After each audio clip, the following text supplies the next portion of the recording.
بسم الله والحمد لله والصلاة والسلام على رسول الله وعلى آله وأصحابه ومن تبعهم بإحسان إلى يوم الدين وبعد. السلام عليكم ورحمة الله وبركاته.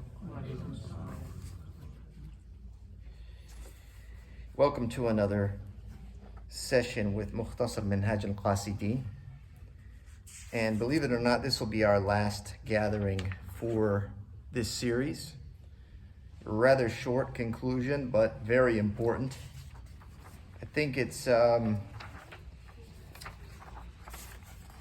prudent, before we begin this last section, just to take a moment, think about what we've discussed up until this point. We started the third section of this book, which, by the way, is divided into four sections. Four sections of the book. This was the way that Imam al-Ghazali divided his Ihya. The first two sections we've discussed extensively over the years, most of it at least. There may be a few pieces that we have to go back and pick up.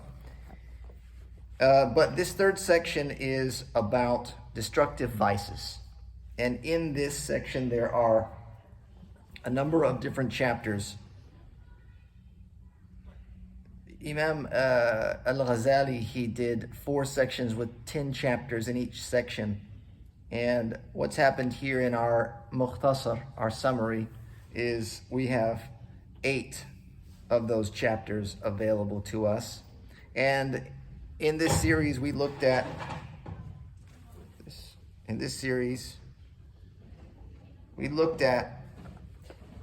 an explanation of the wonders of the heart, if you will.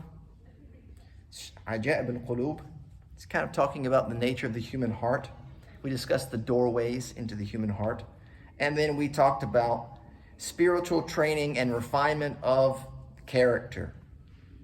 So in the wonders of the human heart, we looked at the devil's doorways to the heart, and we were able to identify a handful of things like jealousy, covetousness, cupidity, love of decor, fine clothing, furnishings. We talked about anger and desire, short temper, love of wealth, love of the world, things like pushing the laity to think about Allah subhanahu wa ta'ala beyond a normal scope, having ill thoughts of Muslims. Then we discussed how to keep the heart firm and fixed upon goodness. And then after that was the chapter of spiritual training and refinement, curing the heart of its diseases. And that began discussing some of the virtues of good character, some of this dispraised nature of evil character, and then talked about some of the pathways to refinement or polishing the character, some signs of a sick heart, how to bring it back to health, as well as some of the avenues to get to know one's own flaws. And this is all in the path of spiritual training and refinement. And then, of course, we had a very special chapter, or section, I should say, about spiritual training when it comes to kids and youngsters. There was some very insightful information in that. And so what we're doing in this closing section here is to talk about the conditions of all of that, the prerequisites of sorts. And there are 3 major components to this. And so the first thing is the author, rahimahullah ta'ala, he says that whoever is able to shahad al-akhirah bi-qalbi, it's essentially to kind of capture, if you will, the hereafter in their heart, as if they're witnessing it in their hearts, and they have certainty, then they will truly desire what is in store for them in the hereafter, and they will refrain and abstain from the dunya. That is when they will become a zahid, somebody who practices abstention of the worldly life. He says, think about somebody that possesses beads. Maybe they're made of stone or bone or wood. And then they see precious gems. they will no longer have any desire for those beads, but they will want those precious gems, especially if it's said to them, sell those beads for the gems. Exchange your beads for those precious gems. They would be very quick to make that exchange. And that's the likeness of this world to the next. What you have are like beads, wooden or stone or bone or something made of, everyday things. And what we're discussing is the precious. And the only one that wouldn't want to make that exchange is one that doesn't know the difference between the two. They didn't recognize the precious nature of those gems, and so they had no really care or concern for making such a deal.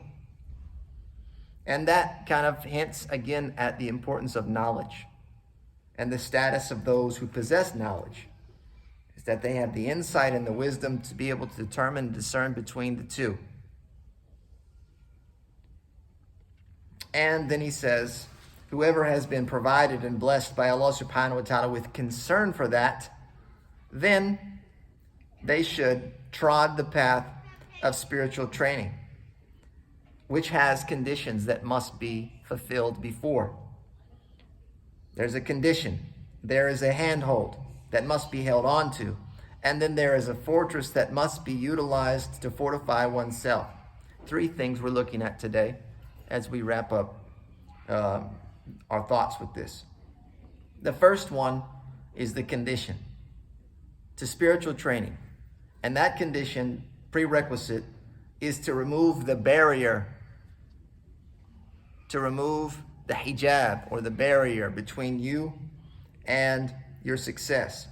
And that barrier is sin. So you have to abandon sins. That's the condition to be successful in your spiritual journey, is you have to remove sin from your life.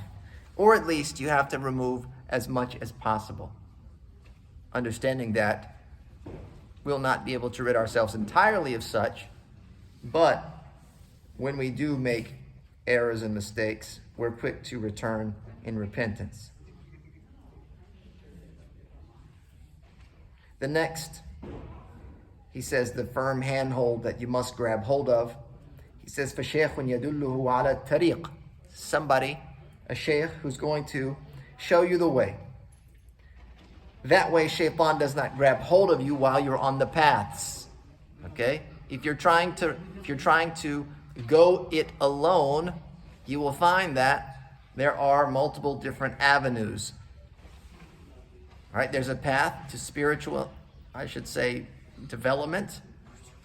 There may be more than one path. This is a tariq, and we know that there's turuq. Okay? Maybe that's like an allusion to different spiritual methods that have been developed over the centuries of Islamic scholarship, led by great imams. And so they have been able to develop a program on their own, much like the madahib al-fiqhiyya. You have these legal schools of thought. You may have some spiritual schools of development, but then there may be those that are going to lead you in the wrong direction. Much like a person that they want to learn about Islamic law, there are tried and true methods of doing that and acquiring that knowledge. There's centuries of scholarship that have gone into the development of the madahib, and for a person to try and bypass that, it's likely that they're going to waste a significant amount of their own time and will not develop as the great scholars of the past have developed. And if you think about that for a moment, all of the major great imams that you could ever imagine come into your mind, all of them followed a madhab. Rare few, there's an exception of course, but the vast majority of them, that's what they did. And then when you think about those same great scholars, if you studied their life enough and their biography, you would also find that the majority of them, ascribe themselves to some type of spiritual school, spiritual path.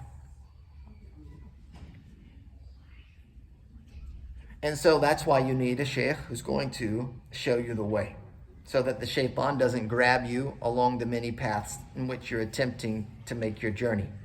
That's number 2. Number 3 is the fortress. The fortress, he says, the one that you must utilize to strengthen and fortify yourself, is khulwa, which is seclusion. This is a spiritual seclusion, and this is something that we've discussed in detail, actually last Ramadan. And what I'll do is I'll post the link to that in the video description here. And if you're interested, you can go and review that. It was a number of sessions. We talked about some of the benefits and some of the methodology, some of the intention behind all of that. So seclusion here is your fortress. And also, you have to put in the work. And the work that you put in is work that directly opposes your own impulses and desires. So essentially, the golden rule, I guess, if you will, for spiritual development is whatever you feel like you want to do, whatever you're being called by your human self to do the opposite, and you'll probably be okay. You feel like it's this driving impulse for you to do something. Most of the time, it's just very, very human part of us. It's the very mammal part of us. Then you do the opposite of it, and you'll probably be okay with that. Of course, that requires a little bit more insight in order to frame that, but that's generally what the work is. It's mukhalafatul hawa. And then, of course, abundant remembrance of Allah.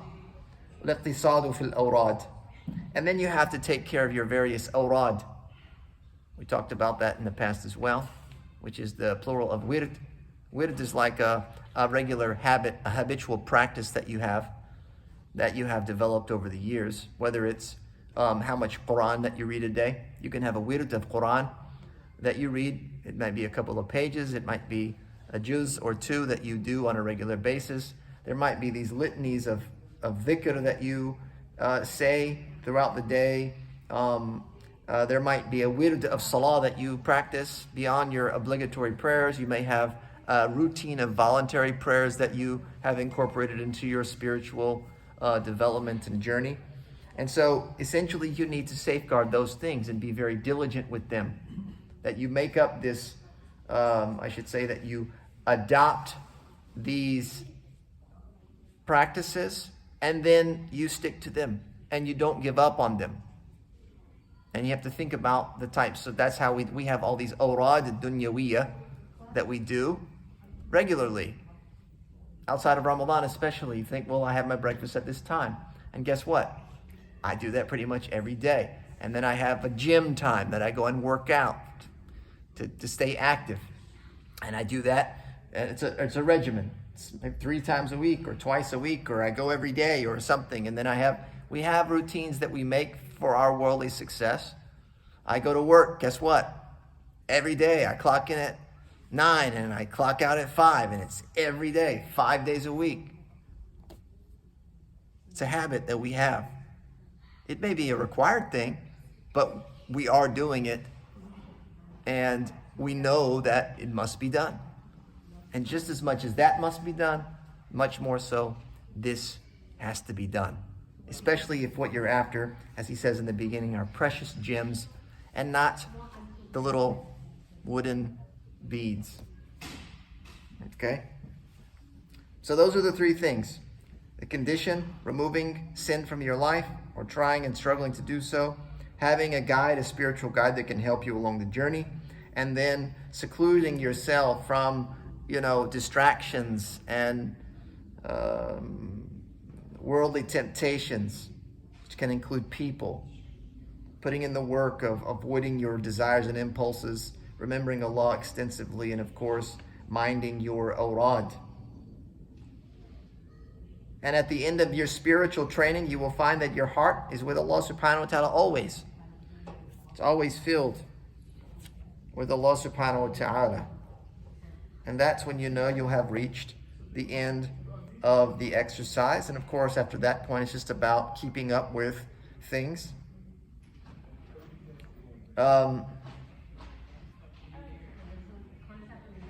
He says it's not possible for you to achieve that unless you are secluded from others. And being secluded, if you will, doesn't come except after a long duration of struggle and an effort. And so this is the methodology of training for those that are seeking, the seekers, if you will. This is their tarbiyah, their development, and it's done in a progressive way, right? So you're going to develop a program, and you're going to build on that program, and you're going to see that your capacity begins to grow, much like you would do for anything else. Physical exercise is a great example. You're doing some routines, some weights, some cardio, and you're doing a little bit, and as time goes on, you're adding to it, and it's becoming more extensive and robust, and you're finding that your health is changing, your body is changing, you're becoming strong, you're becoming, your endurance level is increased, and you're able to do a lot more. You feel better about yourself. And the same thing's going to happen spiritually.